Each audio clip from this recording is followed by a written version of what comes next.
Well, guys, thanks for listening today. We've got Anson Thompson with us from the Thompson Group. Anson is a Muncie, Indiana native, right? Beautiful Parker City. Parker City native, okay. And so we'll just dive right in. Anson, thanks for coming on. Well, thank you. Yeah. Appreciate the opportunity. If I introduce myself, you go to these networking things, and people are always like, what do you do? What do you do? And I think the Synergize people, but they were really instrumental in teaching me. It's more about who we are than what we do. No doubt. And so when I introduce myself today, and if you go to my LinkedIn profile, I am first a grandfather. I've got 3 and 1 on the way. Oh, awesome. Congrats. I had no idea how cool it would be, but it's my favorite job I've ever had. Mm-hmm. Father of 3. I did good with that. 3 amazing kids, all married, all successful. Oh, cool. Now, do they all work for your company too? One. One does. We get one does. Okay. One's an engineer, and one is a speech pathologist. Oh, cool. So all are killing it. Very smart. Yeah. Let's see. Lover. I am married to the most beautiful woman in the world. That's cool. So I believe that to be true. What's your wife's name? Jenny. She and I are business partners too. Mm-hmm. So writer. I've got a few books on Amazon. I write every day.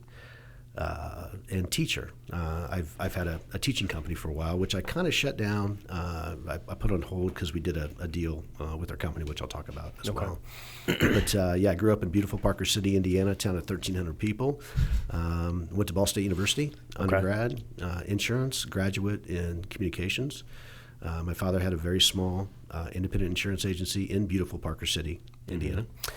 Basically home auto, home auto The farm. basics. Yeah. And so, And he was a broker too, correct? Yeah, right. Yeah, right. He had his company called Thompson Insurance. Okay. And so I looked at it as really a good foundation to build from. Oh yeah. And so I went in and I was there for 4 years. And he came in one day and said, "Hey, I'm going to retire." And I'm like, "Dad, I'm 25. I have no idea what I'm doing." He goes, "No, I've been watching you. You'll be fine." At this time, we've got 2, maybe 3 employees and me, So 1996, January, started buying the company on contract, 20-year contract. And what is that kind of, if you don't mind divulging, what does that kind of look like when you buy on a 20-year contract? You pay a lot of interest, but it was really, I don't have any money at this time. I'm 25, nothing. Mm-hmm. So I realized if I grew the company, the growth would allow me to pay my dad. Yeah. And so that's what I did. So we started at $250,000 revenue, and just I made so many mistakes, right? But it grew over time, and in 2012 I merged the Thompson Group with my wife's agency. She had an agency down in Indianapolis called RMD Patty. She joined me, and so we renamed our company Someday Is Today LLC. Okay. Doing business as the Thompson Group. And we named it Someday Is Today because everybody always says, well, someday I'm going to do this, someday I'm going to do that. Someday is today. So our corporate structure, thank you. So 2012, we did that. 2014, we moved from Carmel, Indiana, down to downtown Fletcher Place. It's about Fountain Square. It's right by Eli Lilly, and we built this home, and we're in this community. It's amazing, and we've got this just great neighborhood. And I made the mistake in 2014 of going to Colorado with my kids on vacation, and radically changed my life. Yeah. I had never been to Colorado. Long story short, in 2015, I convinced my wife to let me go out to Colorado 1 week a month and see what I could develop out there. And so I didn't know anybody. I rented some office space. I flew out the first week of January of 2016, and I called this guy who I rented office space from, and I said, "You said you had a roadmap for me out here." He's like, "I do." I'm like, "Well, I have nothing to do. What is it? Where do I?" He goes, "There's a meeting tomorrow. Show up." I was like, "All right." So I'd done B&I and all this different stuff over my career, so I could speak okay. Yeah. So I go to this meeting. There's like 20 people. And I stood up and I said, "My name's Anson Thompson. I hail from beautiful Parker City, Indiana. I own a company called the Thompson Group. What we do is commercial insurance. But what I'm here to do is try to figure out how to move here. And what I'm trying to find is an insurance agency owner who has not done a good job with perpetuation and is looking for a young man to come in and help them. Wow. I got 5 business cards. From those 5 business cards, I found the agency to buy. Bought a condo downtown. Now, keep in mind, I've got my home in Indianapolis, right? Yeah. We just redid it. It's a beautiful home. Mm-hmm.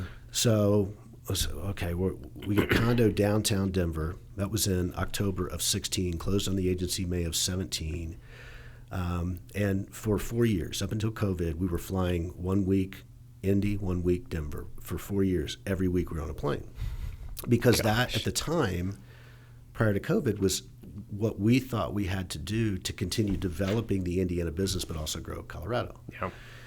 And we were flying back and forth. And so about early 18, my wife said, we go back to Indianapolis. We've got this beautiful home. We come back to Denver. It's a condo. And she goes, and I said, can we get a mountain house? And she was like, yes. So at this time, I had this vision of this new company where I was going to do teaching and training. I'd fly people in from all over the country, and I wanted to build a training campus, if you will, where I could have people stay, and I'd train them for 3 days. That's where the design kind of came from. The home. Yeah. So that's awesome.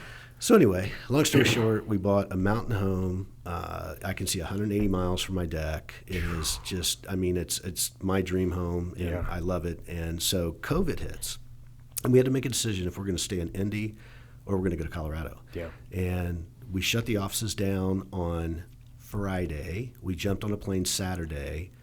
I think Saturday's when, stuff hit the fan. Yeah. And we get out to Colorado, and we spent 60 days out there straight and realized that, okay, everything turned virtual, for the most part. So no longer did I have to drive and see all my clients. Now I could work virtually. So today I live in Colorado about 8 months, and I live in Indianapolis for 4 months. And when we're not here, we Airbnb the house. Yeah. And my favorite Airbnb story is I was in Indy. I get a call from my property manager. He said, college championship is, such and such date. I think I can rent your house out for pretty big money. I'm like, well, I'm here. He's like, I know that, but it's big money. I'm like, what's big money? He goes, I can get $4,000 a night for 2 nights. I'm like, $8,000?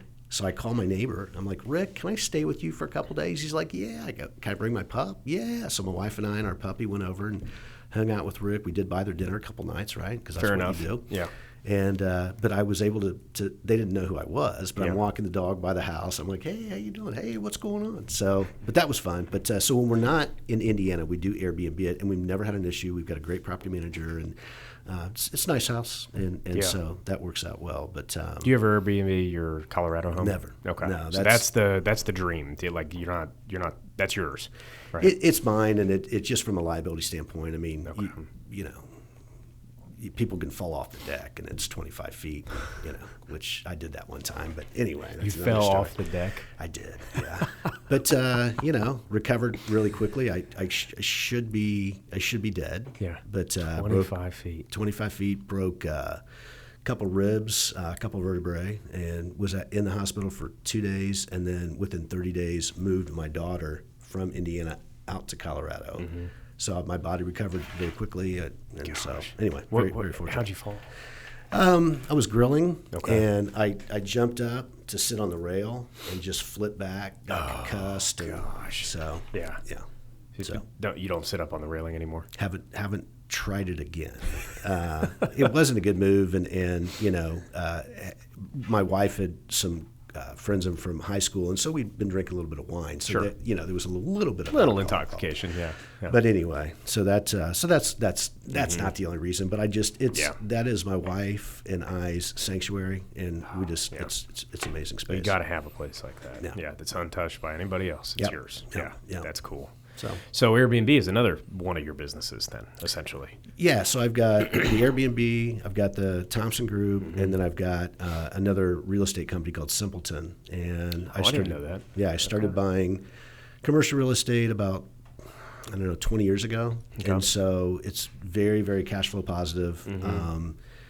My partner is my brother, not from my mother, but who's been with me since '96. His name's Ron Shoemaker, and I love him, and so we started buying properties together. Yeah. And all of them are cash flow positive. We have money in the bank. And so he called me the other day. He's like, I need to take, some money for vacation. I'm like, okay, how much? He told me. I was like, and because we're equal owners, if he takes money, I have to take money too. Okay. So yesterday I went and he gave me this big check, and it's just nice to have that money back and not even worry about it. You're just letting it grow. So with that being said, I'd like to tell a story that happened to Please do. me today. So about 3 weeks ago, I got back to Indiana, and I went to the office and in beautiful Parker City, and Ron said, hey, I've got So your main office is still in Parker City? I've got an office in beautiful Parker City, and I've got an office in Indianapolis on 71st and Shadeland. Okay. So that's Gotcha. Jenny's office, Yeah. but it's ours. So I walk into Parker, and I go to Parker about 2 times a week. My parents are still there, 83 years old, check on them. I've got, friends, family, so I just make my stops to see my clients and stuff. Yeah. So I went in the other day, and Ron said, hey, this is, Simpleton money, and it's $1,000 cash. Yeah. And I said, okay, well, that's cool, but I like to help other people. So I made my decision at that point, well, I'm going to give this away to other people. So I went home, I threw the money in a drawer, I took $200, put it in my wallet. And over time, I would, spread this money to people. There's people that hold signs, and I don't judge those people, but I'm the guy that will stop and give anybody and everybody, I give $20 a time. Yeah. So that's, I think, my main mission in life is to be a great grandfather and to give other people, I've been way blessed with stuff. So this morning, I'm on a leadership call, and there's people from all over the country, and we meet, and we talk about really how to be a good human, right? And we were talking about happiness, and when one door shuts and another opens, and we're telling all these stories, and it's beautiful, and there's a pastor on there, and it's just all these beautiful, wonderful people. And my call ends, and my wife runs in the house, and she's like, you are never going to believe what just happened to me. I'm like, what happened? She goes, I went to the post office to get my passport. Yeah. She goes, it's right over there by Lucas Oil. I'm like, okay, cool. She goes, as I'm getting my passport processed, she said, I noticed a young man walk in the post office with a backpack. And, he's really shy. And this one woman behind the counter said, oh, hold on. And so she goes out, and, they started talking, and he starts crying. And the woman took him to another room, and my wife could watch this happening. And the young man leaves, and my wife went over to the woman and said, I don't know what you just did, but that was beautiful. And she goes, I loaned him $40. He's homeless. I don't have a lot of money, but he needed it more than me, so I gave him $40 2 weeks ago. He just gave me a card and $40 back to repay me. Wow. And I said, that's stuff you don't hear about, right? Yeah. So I get in my little drawer. I get $100, 5 20s. I go, I want to go to the post office. She goes, for what? I go, I'm going to give her money. She goes, no, you're not. I go, yes, I am. I said, she's an angel. Yeah. Let me help her. Let me help fund this angel. Right. So I walk in the post office with my wife, and we're in line, and we get up, and it's her, named Charlotte. And I said, Charlotte, you know my wife? Yes, honey, I just met her, and she's just. Yeah. And I said, she told me the story of what you did, and she said, yeah. And I began reaching in my pocket. She's like, hey, don't do that. And I'm like, no. I said, I want to give you something, but I don't want you to have it. I want you to give it to others. And so I had $100 to give to her, and she said, I can't accept it. I said, why not? She goes, they won't allow me to do it. She goes, my boss is right there. Boss walks over. She goes, what's going on? I go, you know the story of what happened this morning? Yeah. I said, I want to give her this, but not for her. I'm not giving this to her. I'm giving this to her to facilitate, to help this community. And she's like, we can't allow that, but I'll make an exception. Wow. I was like, that's cool. All right. Yeah. So anyway, and then it was just like, hey, very nice to meet you, and then we leave. Yeah. And so that type of thing makes me so happy. Yeah. Right? That's where I get all my joy in the world. If I can help, there's a lot of people hurt, and there's a lot of people that need help out there. So anyway, being as blessed as I have been, I do have the fortune of being able to financially help, other people in need. Well, but the cool thing about the moral of that story is it doesn't matter how wealthy you are. You can always help somebody in need. And that was the point. Like, here's a woman that I know wants to help people, but is limited in funds. Yeah. Well, I've got extra, right? I've got extra treasure I don't need. Yeah. So here you go. And I don't know that I won't go back and, before I go back to Colorado and replenish her jar so she can. So anyway, that's cool. That's good shit. Yeah. Okay, so Thompson Group was mine and Jenny's until July 1st of last year. Okay. Okay? Breaking news. So 2 years ago, I get a call from a friend. He's like, hey, what do you know about the company Aquasure? I said, I have no idea what that is. He's like, well, you need to talk to these people. I'm like, well, what is it? He goes, it's a really interesting business model where they acquire entrepreneurs. I'm like, okay. He said it's called fintech. I'm like, no, I've heard of fintech. Yeah. Financial technology, right? Yeah. Mm-hmm. I'm like, all right. So my friend says, do you want to talk to a billionaire? And I was like, is his name Elon? I said, no, it's not Elon. I'm like, well, what's his name? He said, Greg. I said, I'll talk to Greg. Greg the billionaire. Greg the billionaire. So we're at our mountain house, and Greg calls Zoom, my wife and I, and he says, I kind of looked you guys up, and I think you fit our model. And I said, are you sure? He said, yeah. He said, I'm sure. He said, now, obviously, I don't know the financials, but he said, just based on your culture and what you're doing, the entrepreneurship, he said, you fit what we're trying to do. Yeah. And I said, well, what is your model? He said, we are adding to our team, and we're adding entrepreneurial insurance agencies, and we're growing. And he said, why don't you let us give you a valuation? And I said, very kind of you. But I said, we have no interest. I mean, this is my baby. This is my child. I get to do whatever I want to do every day, right? So we end the call, and my wife is like, and I will say my business coach at the time was saying, you need to get a valuation so planning. We're talking about bringing some other people in. Mm-hmm. We don't know the value. So, I mean, I had just bought an agency 5 years before, and there's two ways you can do it. You can pay, a multiple of revenue. Like in our case, the one I bought in Colorado was like 2 times revenue. So let's say the revenue was $250,000, I paid $500,000 for it. And then you pay that over time and whatever. So I used that valuation model on my agency, so I knew what they were going to come back with. They came back with an offer basically 3 times what I thought the company was worth. So it's funny, we got the offer on a Friday. Both of us did. And we did not say anything about it. Yeah. We didn't talk about it. And so the next morning, Saturday, we get up, and my wife said, did you look at that? I'm like, yeah. She goes, I think it's BS. I'm like, yeah, it's ridiculous. Yeah. So I started calling the partners who had done this deal. Right. And every one of them said the same thing. Best business decision of my life.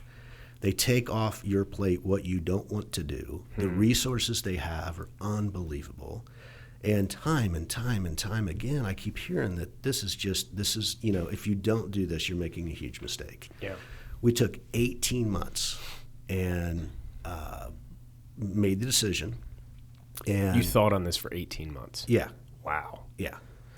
Well, there's a lot of moving pieces, right, when you do that. Right. But yeah, so 18 months from the time we got the offer to the time we closed. And by far, the best business decision of my life was taking our agency and becoming part of Aquasure. My name is the same. My team is the same. The wages are the same. But the back office support, the technology that they have, the tools I have, the HR, the legal, financial, compliance. It's all there. We don't have to do any of that. And so in 30 days, we'll hit our first year. It's basically it's an earn-out model. Okay. And so we are way above where we need to be to hit earnout. And so it's just been an amazing ride. And as I walked in, we were talking about, we just hired a new business coach. Yeah. I've had a business coach since 1998, I think, and I've had two, and this is my third. But we just talked about some of the metrics and the KPIs we're really going to start focusing on to just explode this company. And so, Acquisure is a $4 billion company that drops over $1 billion to the bottom line. So it's extremely profitable. Man. So, yeah, it's cool. That's pretty incredible. So if you don't mind me asking, what size was the company book when you sold? Yeah, and when I talk to agents, and I do a lot, everybody goes, premium. Premium, don't ever talk about premium. Always talk about your revenue. So we had grown, by the time we did the deal, we were $3 million revenue. Wow. So just to get a gauge on it, because the world I come from, we talk in premium still, right? So we got to grow out of that, I think. Yeah, but you have to. What $3 million in revenue would be, 12 mil in premium or more? 12 to 15, because you understand that, as a commercial agency, 70% commercial, 15% personal, 15% benefits. Oh, you guys are primarily commercial then? Yeah. 70%. So when you're doing a lot of commercial, you've got work comp that pays in some cases 5%, 7%, 9%, whatever. Right. Whereas your, property and casualty packages maybe 15, 17, and that was the other thing with Acquisure that they negotiate such better contracts than we could. Like with, by the way, carrier A, you're usually getting 15, we get 19. Yeah, because they've got a bigger share, a bigger market share, right? Yeah. I mean, take $4 billion, just roughly divide by, say, 14%, and that's there. So it's a multi-billion-dollar from a premium standpoint. I mean, I think, we are. They got the naming rights to the Pittsburgh Steelers Stadium, so you'll start hearing about this company, Acquisure. It's the company no one knows about, but I feel like that's kind of like a Gainbridge, right? Like, I shouldn't say nobody's heard of them, but really they're under the radar, the radar until all of a sudden, like, they're on, it's not Conseco Fieldhouse anymore; it's Gainbridge Fieldhouse, right? Yeah. So, man, that's incredible. So you guys have been out for a year now. Or not out, but like. Well, my role has not changed at all. So when we did our deal, we brought in some younger people from our team to create a management team. So my management team today consists of myself, my wife, operations manager Aaron, daughter Carly, and then KC, who's our lead producer out in Colorado. Okay. And so the five of us, basically, we have management meetings once a week. Talk about what the issues are. We have a monthly business coach call, but I'm still doing everything I was doing before. Yeah. And my plan is to continue working forever, but hopefully in about 3 years I can, we can turn over the heavy lifting to Carly and Casey and Aaron, and I want to start another company. And we talked about entrepreneurship and all that. I'm an entrepreneur to a fault, and so in probably 2 or 3 years I'll start, and probably out in Colorado I'll start another company, but I have no idea what that's going to be. Do you think you will continue coming back to Indiana when you do that? 100%. I guess your family's here. Yeah. All my grandkids are here, and so we'll be here. I mean, I'll be here at least 4 months a year. Yeah. And as long as I can Airbnb that house, it just makes financial sense. Your story and your what you've set up for yourself has been a huge inspiration for me on on the entrepreneurship side. It's like insurance is such, people don't think it's a sexy business, right? And that's why the age gap is huge. Like, I'm one of the youngest people in insurance, and really, there's a lot of these brokers that are selling their books that are 55 to 65 with nobody to come up, right? So it's like, well, we got to sell. We're in the process of acquiring a book down in Florida right now, which is going to be huge for us, and that's supposed to hopefully go through in June. Open up more carriers down there and whatnot, and just start the ball with acquisitions, right? We want to do that. But it's awesome because there's a huge market gap right now to where we could step in and start acquiring these books that guys just want to retire. They're done, and you do that, and keep growing it, and then it's this base for everything else you want to do. Because the nice thing about insurance, it's money and freedom of time, right? Talk about freedom. That's it right there. So it allows you to do stuff like own a CrossFit gym, do a podcast, like it allows you to do the things you're passionate about too. Because let's be real, like insurance, nobody's passionate about insurance. They're passionate about the relationships that the insurance can lead to, right? Like developing relationships with people is a really cool passion to have. But at the end of the day, it's financial service. It's kind of, I guess, not sexy necessarily, but in reality, it totally is. And I just love that people haven't caught on to that yet, because now there's a ton of opportunity in front of us. Yeah, it's my wife and I call it the secret business. Yeah. Right. The residual income piece is just, if a real estate agent sells a home, they get paid. Nice payout. They make really good money. Yeah. Then they have to sell another home. They got to keep selling.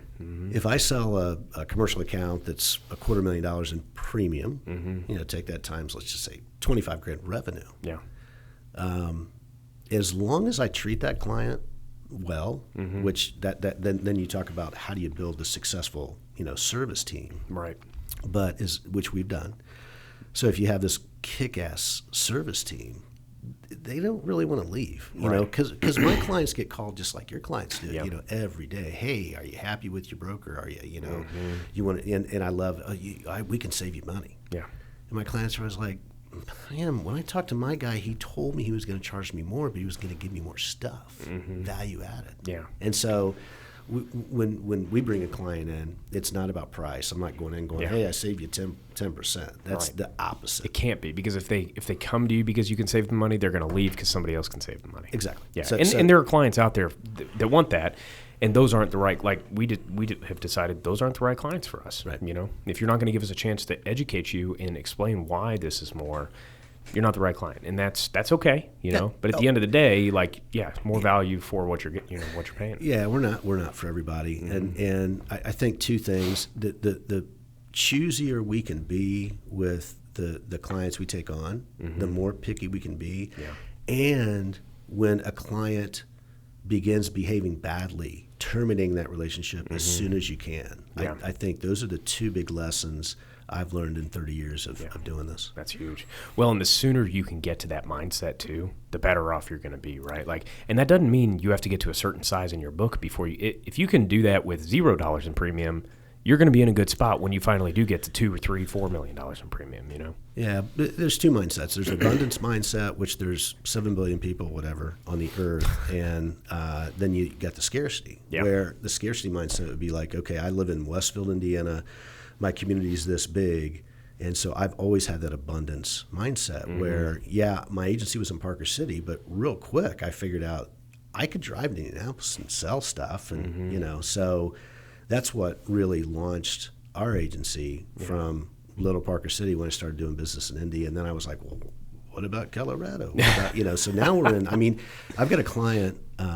One of my favorite clients is in Maine and New Hampshire. Oh, that's cool. And it's a restaurant chain. They've got 6 locations. They're opening another one. One of the owners is getting ready to buy another franchise. And so I have to go to Maine once a year. Yeah. And eat lobster rolls and fly out there. Man, but what a hard life. Yeah, it's terrible.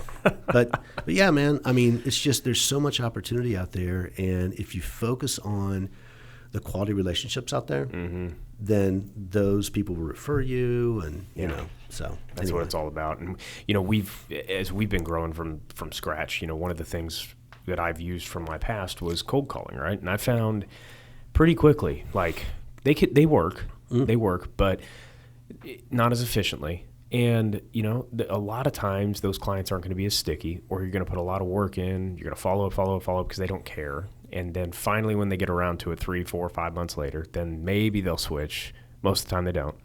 Now, what I will say about that is that I've also built some really phenomenal relationships out of cold calls. One is still a client today, probably will be a client for the remainder, hopefully, of his career and his life. Another one is one of my partner companies that, I'll tell you off mic about. And he's become a great friend. He's a member here at the gym, and, just a great guy and great guy to know, And so cold calling works, but many times that's not the way to scale, right? Because I can only make so many cold calls in a day. The way to scale treating your people well, and organic growth. And we focus on that now. Google reviews and referrals, and I'd say 90% of my business now, 80% is referral, and the other 20% is just personal relationship. And it's a way cooler way to grow. It's more enjoyable. Like, I enjoy life now. I enjoy what I do, and it's not work anymore, Whereas cold calling, making $85 a day, no matter, you can't tell me you like cold calling. No, nobody can.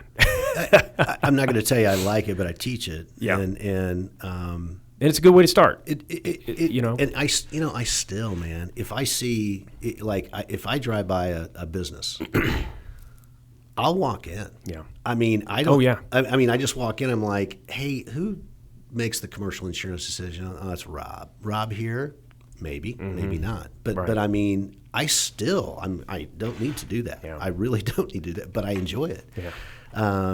I think a balance. I think you said 85 dials a day, respectable. I think a balance of some cold calls just to keep the skills sharp. Yeah. Drop-offs, LinkedIn's huge. I really enjoy my LinkedIn. That's where I publish some of my stuff. Oh, yeah. And so, which I love reading. I love seeing those posts and the pictures of your Colorado home. Yeah. Just makes me go, one day. Yeah. Well, I do think and believe and can prove if you can dream it, you can do it. So and not everybody's place is Colorado, but my next journey is going to be in Mexico. I want a home in Mexico. So that's next. Yeah. So I'll have a home in Mexico. I'll Airbnb it. International insurance, maybe?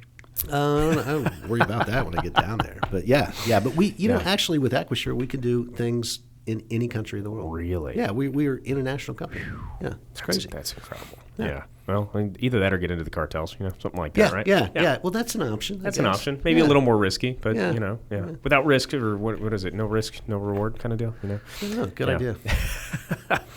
So going back here to your service team, you said that the reason people never leave is because of the service team. How have you gone about building your service team? Great question.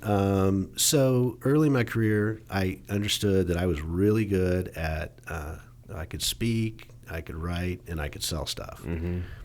Anything else, I was terrible at. Right there with you. Terrible. So I hired a person to come in and do operations. Okay. And I think the first hire I made was CFO. So my accountant, she was a CPA at the time and still is. So my first hire was CPA, and so I think in order to run a company, you have to have quality financials. Up until we did the Aquasure deal, I was getting my financials, balance sheet, income statement, cash flow statement on the 5th of every month. Okay. And I would pore over those and look, do comparisons. And so financial management's key. So first of all, if you're going to build a team financially, or you can outsource it. That's what I've learned too. You can, but don't do your own books. Number two, operationally, you have to have somebody that's going to, be the conductor, if you will. And then my job is to find and develop producer talent. And so that's what I'm really now the sales manager of the company and help people close deals and still find them, but I haven't taken on a new client for, I don't know, 3 or 4 years. Really? Because all my, I find it and I'm like, okay, well, this is Aaron or this is Carly or this is Gentry or whatever. How many producers do you guys have? I think 9. Okay. I think 9. So it's not massive, but I mean that's a good amount of producers. But it's not like you got a 100-person team. No. We're only we've got I think it's 18 W-2, 2 1099s. One of my favorite team members lives in the Philippines. She works from midnight to 8 a.m. and she speaks better English than I do. Shout out to Lavasoft. That's where I hired her from, and it's a subcontractor basis, but she's like a technician for the commercial team. Oh, cool. But when we just hired a new teammate, and the way we found this teammate who lives in Florida was we go to our team and we say, okay, everybody's been in the business in order to get into our company, you've got to have at least 10 years experience. I like 20 years experience. Okay. I like to hire young producers. I like to hire older service people. Okay. Interesting. Okay. Why is that? number one, experience. Mm-hmm. Number two, they've been mistreated typically at other businesses, and I know my culture will kill them. Like just the kindness and the love and the weekly check-ins that we You're talking the service people here, right? Service people, okay. yeah. Yeah. And so, why do you like to hire producers young, though? I'm curious. Because I can teach them. They don't develop bad habits, maybe. And I don't have to fix them. Yeah. So the last two producers we've hired, one was 23 and one was 24. Okay. And they're killing it. That's awesome. I mean, killing it. Yeah. So, but yeah, I mean, it's about, if you're looking for new people, look at where have they been, how long have they been there, and try to get somebody that's been with the same company for at least 5 years. My rule is 5 and 10. So 5 years at the same place, same time, and then 10 years of experience. So that's it. So that's awesome. It's a good way to go about it. So far it's worked. I mean, I don't know. Could fall apart tomorrow, but so far. And how many total people in your company then? 9 producers? So total of, including producers, so 18 total, 2 subcontractors. I think we're at 20. Okay. And that's fine. Yeah. We've got capacity to grow. I'll probably be looking to hire, production-wise, I'm good. I mean, I can grow. It's as we continue to bring a lot of production in, that's where the next hire will be a service team member. That's where we're at now on the insurance front. Is we're at myself. We just hired a gal in Texas, and then we have a Michigan producer now as well, and I think one more in Illinois. That are not in the office. And then we have my CEO, my partner. He's Illinois guy, and we have a kind of inside outside sales / service guy. And then we're right now 2 of our ladies are they've been having kids, so which is awesome to see their families growing. And so we're like, oh crap, we got to find some more full time people. You asked me why I hire older service people. They've already had the kids. And I'm not saying that we haven't hired younger service people. Right. We do. I mean, I've got Cass, who she was 2 hires ago, but Cass is the granddaughter to one of our 20-year-plus employees. Okay. And she had interned with us, and she left us and went to work with Anthem after she graduated college, worked with Cube for 5 years, and we had this opportunity come up, and her grandmother reached out and said, what about Cass? I'm like, I loved her. So she came back, and she's been a rock star. That is so cool. Yeah. So she might have kids, but that's okay. I mean, she's that's fine. Part of it, like the way we've made it work for them, and they're experienced. Well, a couple of them are experienced. The other, some of them are younger, and they're just staying on part time. Working from home, and that's awesome. Because you need that too. Yeah, so. our daughter Carly, who's again on the management team, she had Bo about 13 months ago. So she is a working mother, and her position is she's a producer, but she does marketing for all the producers. Okay. So we find a piece of business and we send it to Carly. Her husband's a professional baseball player. Oh, cool. So they're in Bowling Green, Kentucky right now. He got drafted by the Tampa Bay Rays out of high school, 2018. No way. Yeah, and shout out to Nick Schnell, number 7, playing for the Hot Rods, Bowling Green. Anyway, check him out. He's going to be. That's awesome. Yeah, he's going to be in the big leagues. But anyway, so cool. Their son Bo Beans. So mom works all day, but then is also able to manage, Bo and so anyway, I think it's important to have all types of ages in the company. Our oldest employee, I think, I know he's 75. I think he's 78. Wow. And he's probably one of the harder workers in our company. Yeah. And if you walked in here, you go, well, that guy's 55. No, he's legitimately big hockey guy, plays hockey, trains kids in hockey. But anyway, we've just got a really cool blend of humanity. That's awesome. Yeah, you got to have wisdom to pass down and youth to invigorate. 100%. Yeah. That's really cool. Yeah.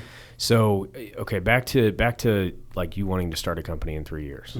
What you said you don't have any idea what that looks like yet? I had an idea, but it wouldn't work. So Liquid Death, shout out, thank you.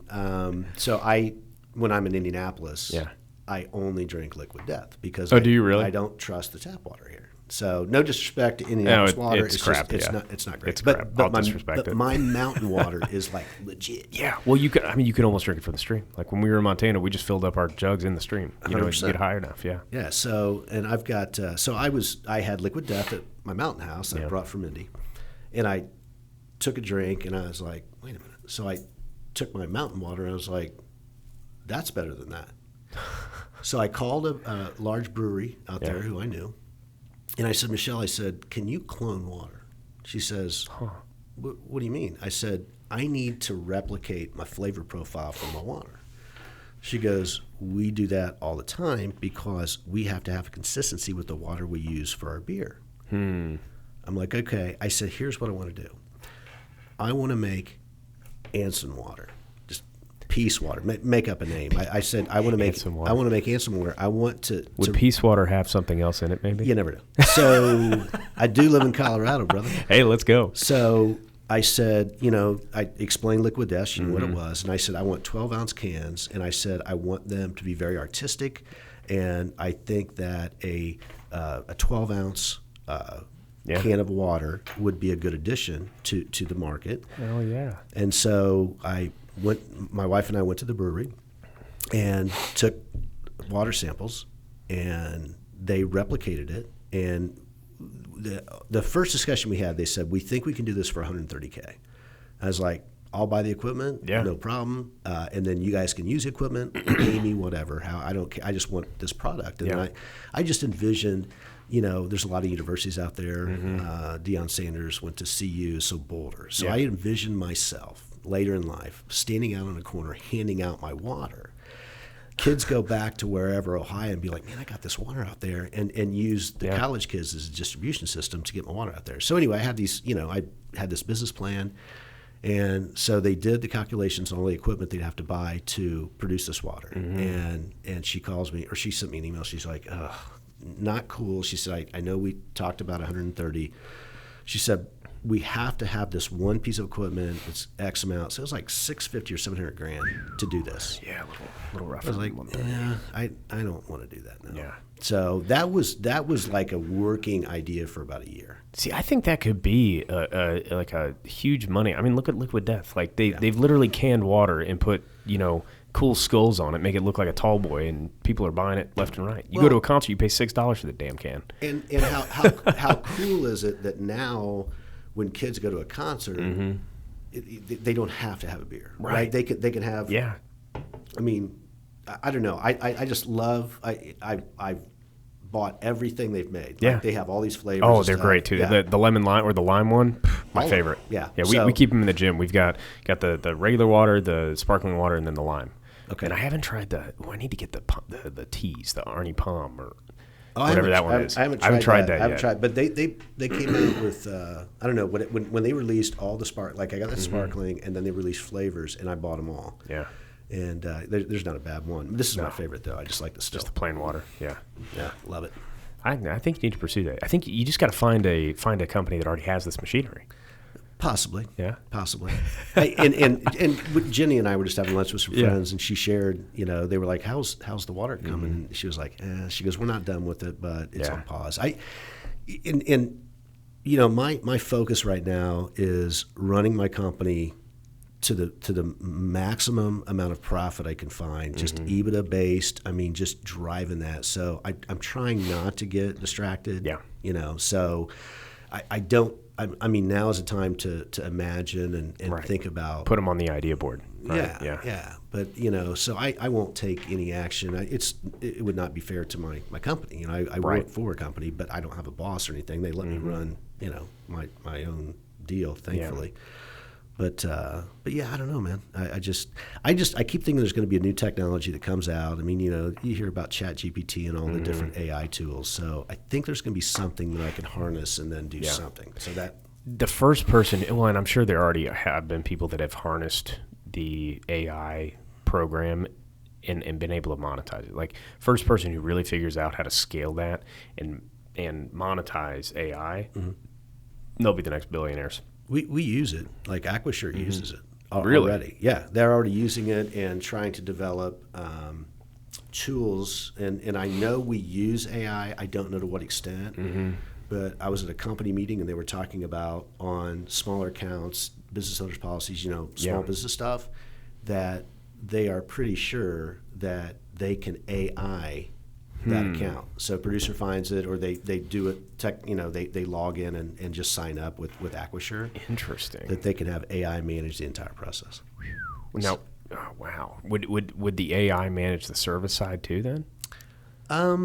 That's a great question. I mean, if a client wants to talk to a human, then well, you can mimic human interaction too. That's what's crazy. You can. Call Verizon right now, and you can basically do anything and never talk to a human. Yeah, which right? I hate. I absolutely hate that. I don't want to push a bunch of buttons to get to a human. Just put me through to a human. That's the difference between my company. Preferably a human here in the United States. Yeah.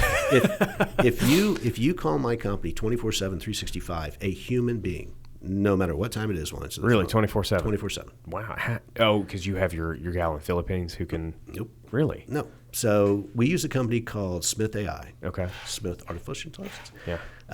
Every number I have, so we've bought agencies over the years, and so let's say I have 20 numbers associated with the Thompson Group. Yeah.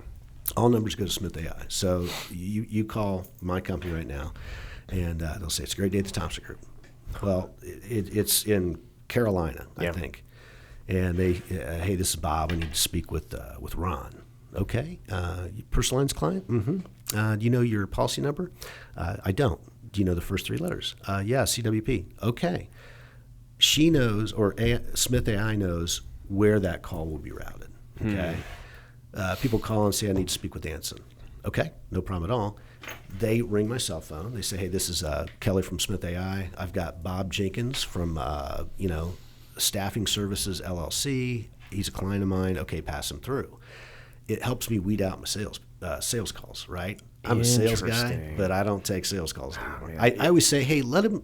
I'm not saying I'll let him pitch me on my voicemail if I get intrigued, but I don't have to talk to salespeople anymore, right? See, I struggle with that because I used to call them, and I feel like these systems have ruined cold calling because I'd get people to pick up, and then I'd have a conversation with them. Right. And it wasn't really like pushy sales, The training we got was to be a little more pushy, and I was one of those where it's like I'll get one no, maybe two, and then I'll ask a few questions. And half the time after you ask those few questions, you can qualify yes or no client, right? 100%. And or you may intrigue them, or who knows, like maybe still set up a meeting and they lead you to somebody else. But these automated cold calling systems have ruined cold calling to where it's made it. That's one of the reasons I've stopped doing it. Now I don't mean not cold call at all. Like if I see a business that intrigues me, or I find out about somebody I want to get to know or connect with, I will find their number via the internet because the internet's a powerful tool, and I will call them. And usually I can find out where they live, who their wife is. This is creepy, I know, but and their cell phone number, and call or text them, and I have no problem doing that. But to just do it on a mass basis anymore, it's not efficient. Yeah, I agree with that. Yeah. And I get, as an owner of a company, there's something called ERC, Employee Retention Credit. I get a call or two a day that says, you can qualify for $26,000 in credit per employee. I get those too. Well, we actually a year ago did it. Really? Yeah, it's a thing. Some of my peers said that's not a thing, and so I went to my CFO and I said, "Is this a thing?" He goes, "Many of my clients are doing it." Interesting. And so anyway, check out, if you're a business owner, check out Employee Retention Credit. I'm sure you're getting called daily about it, but no, I heard a company. Actually, take the call. if you haven't done it, do it. The tough thing is half the time you'll answer the phone, and when you answer, they'll hang up because they just want to leave a voicemail, or you'll answer and sit there and it's just quiet. That's the tough thing. Yeah. And that's where, like, if you had a real person calling me, they could get my attention.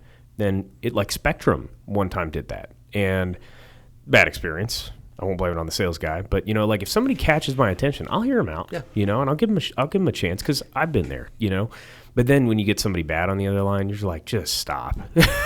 I've recommended Sandler training to many people who call. Oh me. yeah. I'm like, you need. Do you know what Sandler? Look up Sandler training. Go do that because you're not very good at this. Yeah. Oh, that's good.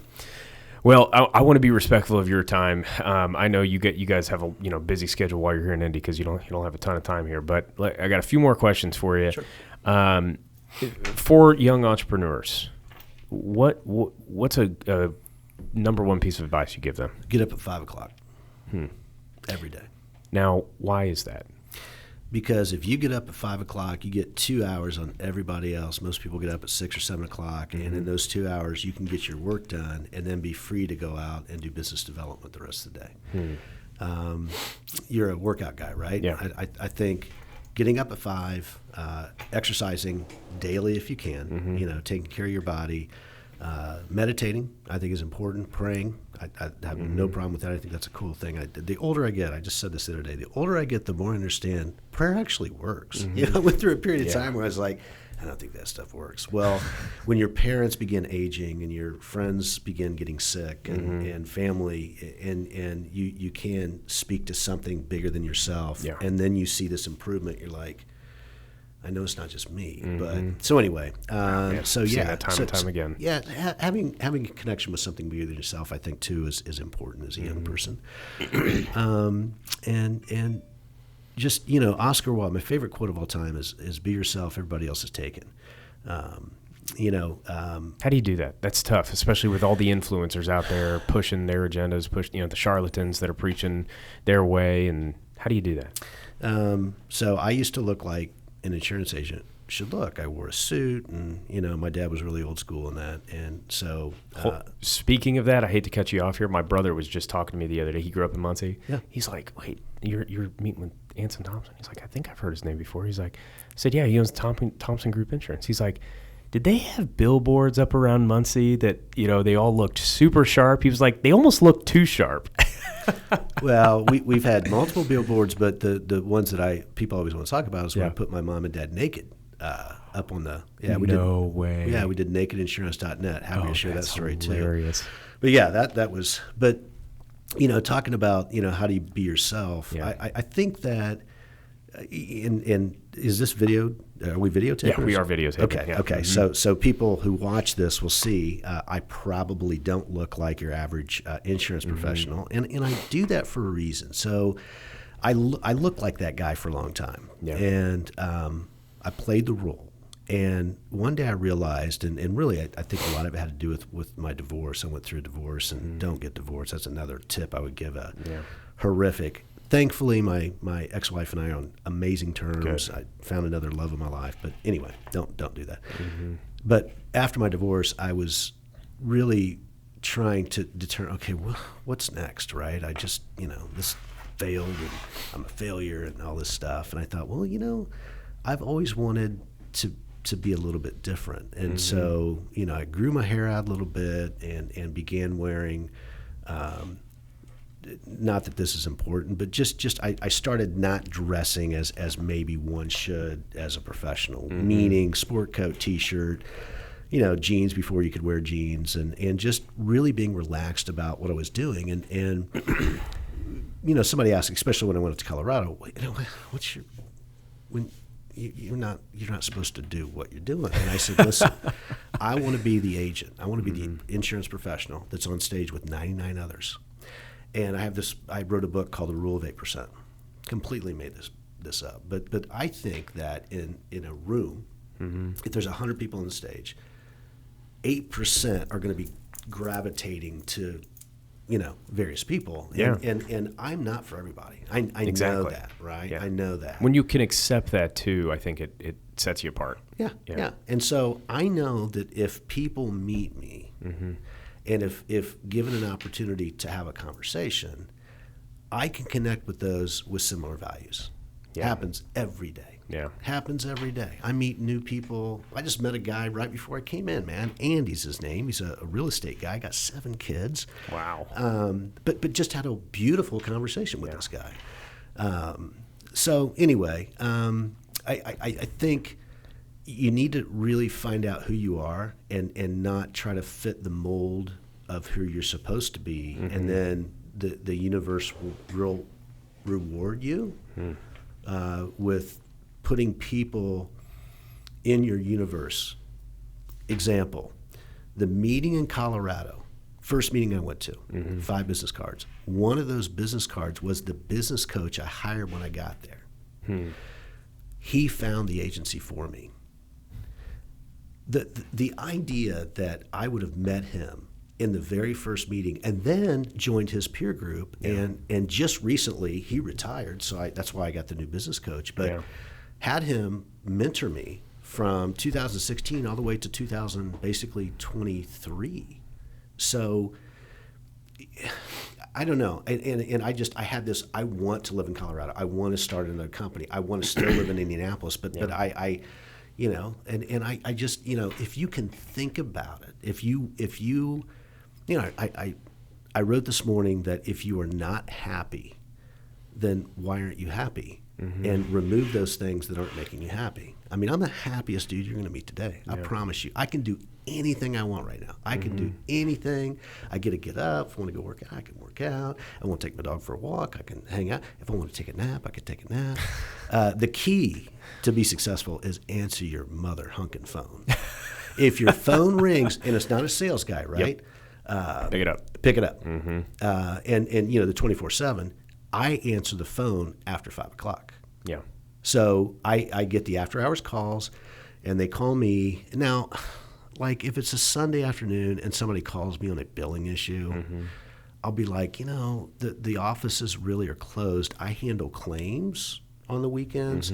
Let me have your name and number. I use paper plates, another long story, but I use paper plates for all my notes.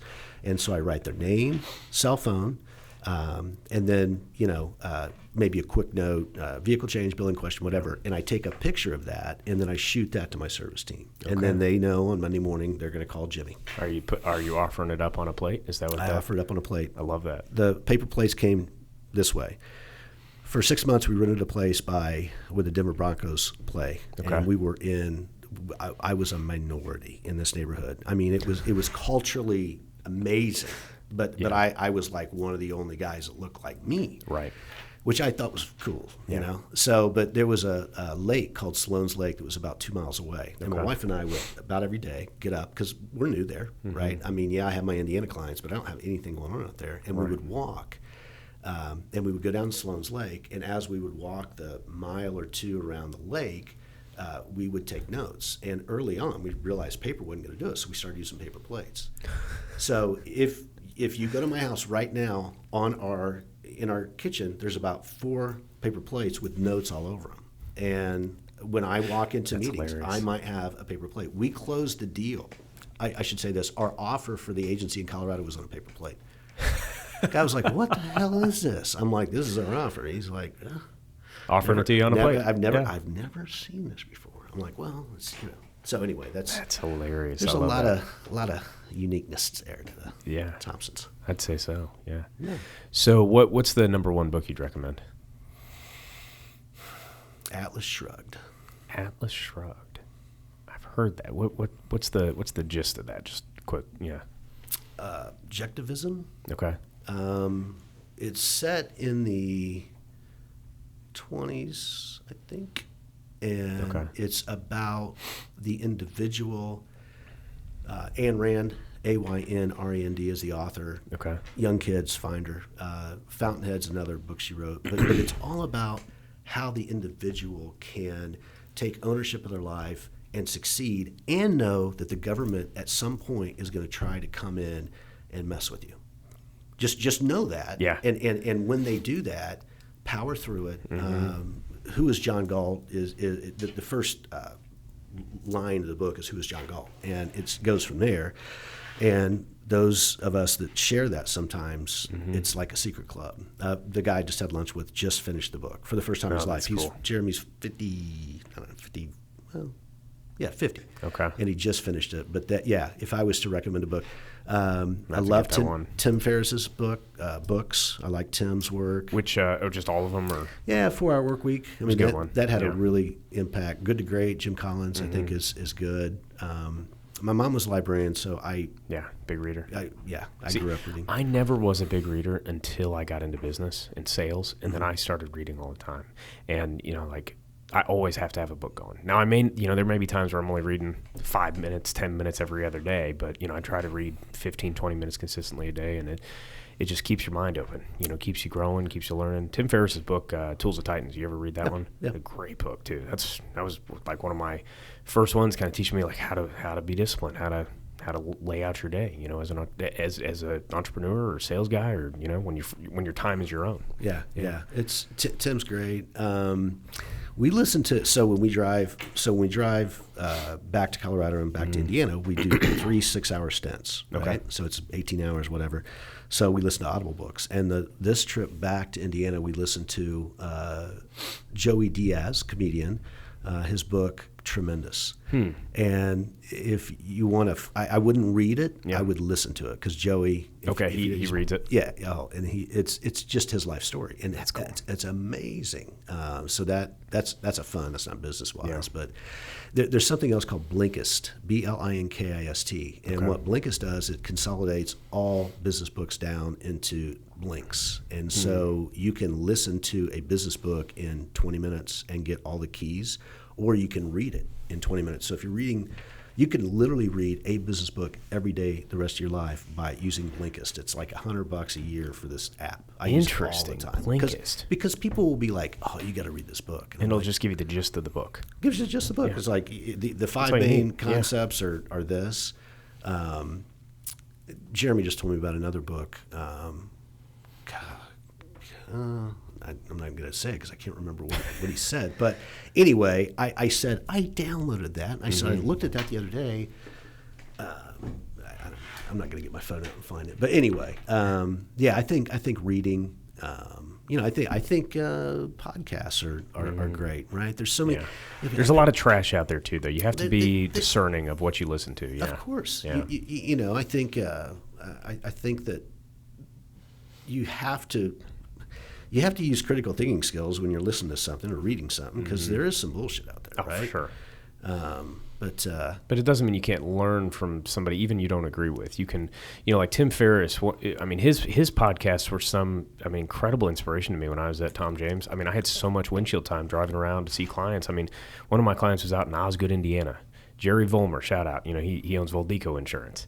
And Jerry, still a great friend to this day, get to go out and hunt on his land, during the fall. And, I would drive out there hour and 30 minutes, hour and 15 minutes, whatever, just flip on a podcast. And Tim Ferriss, I got a lot of ideas to start my businesses. And there were a lot of people I listened to that I didn't necessarily agree with from a political, religious, or, business standpoint. But you can learn the things you don't want to do, too. But it's a matter of, is it productive? I think, yeah. Yeah, and then the other thing with the audio is you can juice it, right? So 1.5 2 times. Oh, there you go, yeah. I listen. I like independent news sources. Okay. I like a couple out there, The Hill, and then Breaking Points. And it's very typically these shows, they have libertarian and then maybe somebody, either a conservative or a liberal, but they talk through the news in such a way that it's balanced. Yeah. So an event happens, flip a coin, half the people are going to love it, half the people are going to hate it. But you get the two perspectives on why does this side like it and why does this side not like it. Yeah. And so I think, and I think it's good to stay current on that stuff. I consume a lot of, news in addition, but independent. I don't do, I like NPR because I like to hear the spin that they put on things. Shout out to NPR. They've got 3 things they talk about. They talk about climate change. Climate change. Yeah. We're going to be dead in 10 years. They've been saying that for what, like 50 to 100 years? Yeah. Okay, yeah. I'm kind of waiting, but so climate change is a big one. Racism. 100%, man. They can weave racism into any. Oh, and they do. They do. 100%. Even when it's not present. It's not applicable. Right. It's like, these people suffer more because they live in a town, or they don't live in a town, or whatever. Whatever it may be. Yeah. So anyway, I listen to that, and again, I know that there are people that listen to that and are like, yes, and I listen to that and think, kinda, but what about this? Mm-hmm. Like I'll listen to NPR and they'll be talking about something, and I'll be okay now. Talking about the money that we're putting over here to Ukraine, and I'm like, okay, that's interesting. Yeah. What about these people? What about our people? Right? Yeah. I mean, we have so much need in this, and that's why I think I feel compelled, to give as much as I can, because we're not focused on our people. We're focused on, and I have nothing against other people in other countries, but let's get our we got to get our Let's get our. It's the same thing as the mission starts at home first, right? Mm. The leading other people starts in your home. Lead your family first. 100%. Don't go off and lead your company and leave your family to fend for themselves, right? And we see that time and time again, especially, with some of the older generations coming from these big corporations. They go off and they're philanthropists and they're big executives in their companies and whatever it may be, but then you get back to the house and the house is a total fucking mess. Yeah. I have some friends that have come from that, and it's sad to see how it's affected them. Now, I'm not going to give them an excuse or an out because of that, but it has affected their lives. Yeah, there's a reason that again, grandfather, father, lover, writer, teacher, and own a small business. That's my and that is the priorities of my life. Yeah, grandkids are amazing. They're amazing. Kids. Wife. Mm-hmm. I got cursed with the ability to write a lot of stuff. So 1,000 words a day, it comes out. Yeah. And I met a friend the other day. He goes, I read your stuff, and I don't agree with everything you say. And I'm like, good. Formulate your own opinion. That would be really, really bad for you. And I think people almost apologize to me, like, I read something you did the other day. It's okay. We don't have to agree. Thank you. Yeah. Thank you. I appreciate it. Don't come at me with a hammer. Yeah. Come at me with a flower and say, hey, I disagree with that. Can we talk through it? Mm-hmm. Right? And that's missing in today's society. Big time. Just, anyway. Just let's have conversation. It's easy. Like this. Yeah, this is fun. Great. This is I did Rogan, that, and this is probably my favorite podcast since Joe Rogan, and I have never been on Joe Rogan. I'm only kidding. I would love to be on Joe Rogan. So Joe, if you're watching this, really impressed with this guy, this ponytail guy. I'd love to be on the show. One day, right? Yeah. You never know. Yeah, you never know. You never know. Yeah. Calling my shots. Yeah, you got to be a subject matter expert, and you are. So there you go. About something. Yeah. I had to start my own podcast because I'm not a subject matter expert, so I got to pick other people's brains. Yeah. I think, and it's interesting to me that people always say you need to have a podcast, and it's like there are so many podcasts out there, and I've been on a couple of them, and I appreciate you doing this. I mean, it really is, and I think it gives people a platform to kind of show who they really are. Yeah. I mean, people. I'm sure there's people going to watch this, but who does that guy think he is? Mm-hmm. I'm just me. I apologize. I'm not for everybody. If you're offended by something I said, but no, I think just trying to be a good dude, and Yeah. So, what legacy do you want to leave? Well, that's a great question. I always. Two things about legacy. I think my main legacy is the 3 children I raised are going to have massive impacts on the world. They're going to do that through their children and their children's children. So my main legacy is being a wonderful, wonderful father and continuing to engage and But my favorite legacy story is I was 25 and I was living in basically Parker City, Indiana, where I grew up, and we had a ball field. And when I grew up, that's where you spent your time at the ball field, right? Little League and all that stuff. And then I was when my kids got of age, I was coaching them, and I got contacted by a congressman in our area, and he said, there's lottery money that you can get, and what kind of projects do you think you could do in your community? I was like, how much? He's like, well, you got to put together a plan. I'm like, okay.